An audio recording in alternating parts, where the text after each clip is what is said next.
Hello, this is Mr. Wyrick. I'm here to talk to you about 3-6. That's Chapter 3, Lesson 6, Perpendiculars and Distance.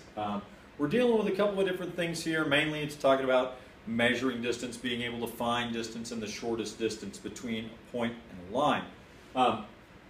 Postulate 3-6 here says if you have a line and you have another point that is not on that line, so here we've got this line and here we've got this point, the shortest distance is going to be on the one perpendicular line that runs from there. If we have a line, it stretches infinitely. So we could measure a distance here, we could measure a distance here, we could find that stuff.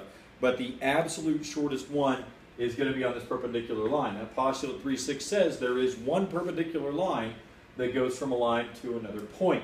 I want you to pay special attention to page 216.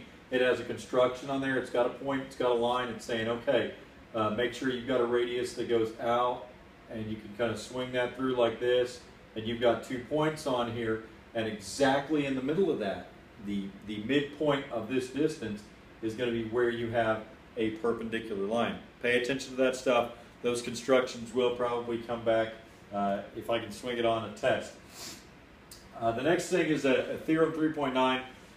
We're talking about if we have some parallel lines. It mentions right before that if we have a couple of parallel lines, then there's a line that's going to be perpendicular through both of them, and this distance here in between there is going to be the shortest distance because it's perpendicular on both of them.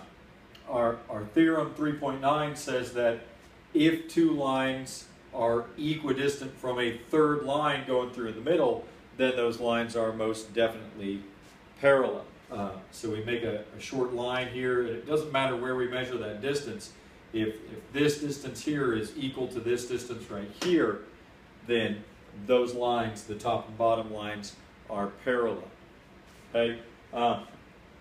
We'll talk more about this later on in class. We'll probably go over it. Keep in mind you need to go back and take a look at the distance formula. It's y2 minus y1, and then you square that, and you add x2 minus x1, and you square that, and take the square root of the whole thing, or you can just remember Pythagorean theorem. How far is it? How far is it? And let's find that third part. Okay? So in this case, we'd be looking at something like this.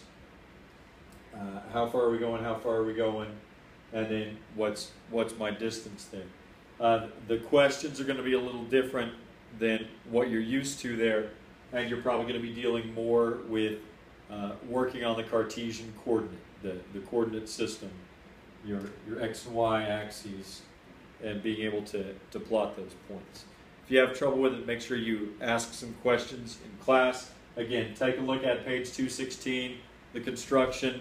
I didn't go over much because we talked distance before. You should know what a perpendicular line is here. This will be the last lesson in this chapter, so we'll have a review, and then you're going to have a test on Friday. So be ready for that. We'll see you then.